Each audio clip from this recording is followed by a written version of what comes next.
ஸ்ரீமத் வால்மீகி ராமாயணம் கிஷ்கிந்தா காண்டம் chapter 56.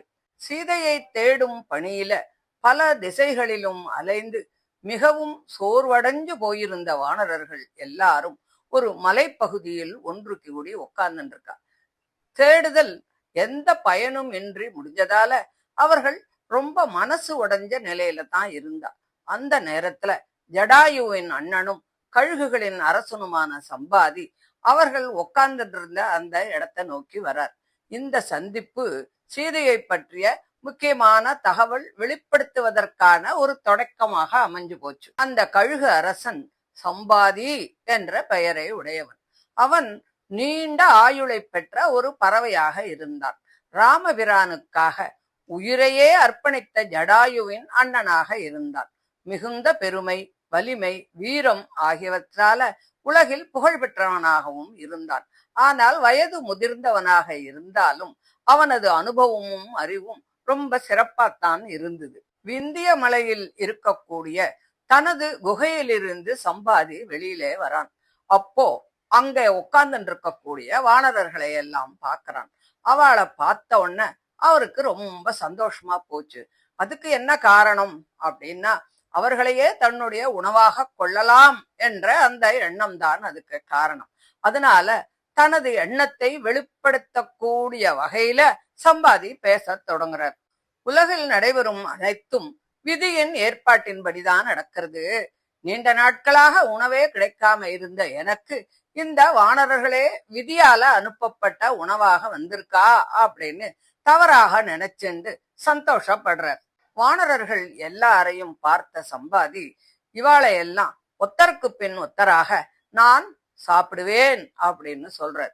நீண்ட காலமாக உணவு கிடைக்காததால இவர்கள் அனைவருமே எனக்கு விதியால் கிடைத்த உணவு அப்படின்னு நினைச்சுண்டு தன் மனசுல தோன்றிய அந்த எண்ணத்தை வெளிப்படையாகவும் சொல்றார்.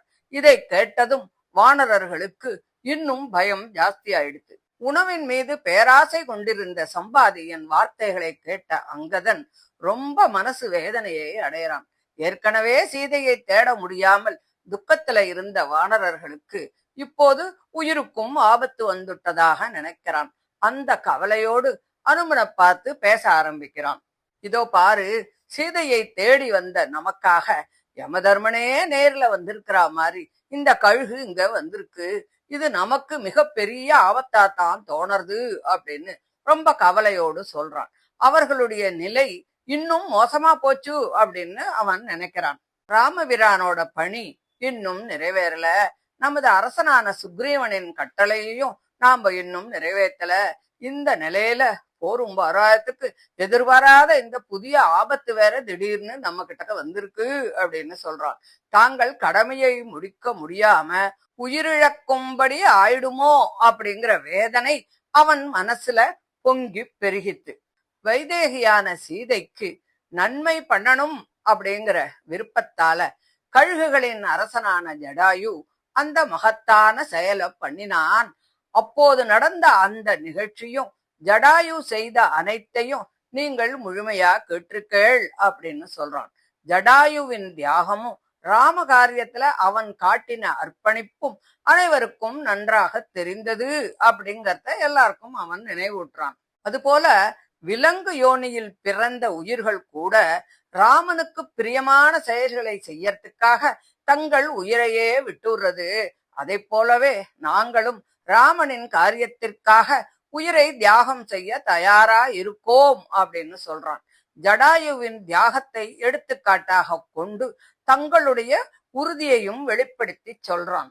உயிர்கள் அன்பும் கருணையும் காரணமாக ஒருவருக்கு ஒருவர் உதவி செய்து கொள்கிறது. அதுபோல ராமனுக்கு உதவி செய்வதற்காக தன்னுடைய உயிரையே தானாக துறக்க வேண்டும் அப்படின்னு சொல்லிட்டு அங்கதன் சொல்றான். தர்மத்தை பற்றி நன்கு அறிந்த ஜடாயு ராமருக்கு பிரியமான செயலை பண்ணினான்.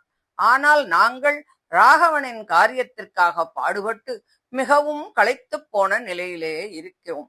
இப்போது உயிரையே துறக்க தயாரான நிலைமைக்கு வந்துட்டோம் அப்படின்னு சொல்லி ரொம்ப வருத்தத்தோடு சொல்றான். பல காடுகளுக்கு சென்று தேடி பார்த்தும் மைதிலியான சீதையை கண்டுபிடிக்க முடியல. ஆனா கழுகுகளின் அரசனான ஜடாயு ராவணனோட சண்டை போட்டு உயிரை விட்டுட்டான். அவன் ராமகாரியத்திற்காக போராடி உயிர் துறந்ததால உண்மையிலேயே அவன் பாக்கியசாலி ஆகிவிட்டான். ஜடாயு மரணமடைந்ததன் மூலம் உயர்ந்த கதியை அடைஞ்சுட்டான். அவன் இனி எந்த பயமும் இல்லாத ஒரு நிலையை அடைஞ்சுட்டான். ராமபிரானின் தந்தையான தசரத மன்னனின் உலகையுமே அவன் அடைந்தான் அப்படின்னு சொல்றான். சீதாதேவி கடத்தப்பட்டதின் விளைவாக வானரர்கள் இந்த ஆபத்தான நிலையை அடைஞ்சார். ராமனும் லக்ஷ்மணனும் சீதையோடு காட்டுல வசிச்சதிலிருந்து தொடங்கின நிகழ்வுகள் தொடர்ச்சியாக இந்த நிலைமையை உருவாக்கி இருக்கு அப்படின்னு சொல்லிட்டு அங்கதன் சொன்னான். அதாவது ஒரு நிகழ்ச்சி அப்படிங்கிறது அடுத்தடுத்து பல நிகழ்ச்சிகளுக்கு காரணமாக அமையிறது.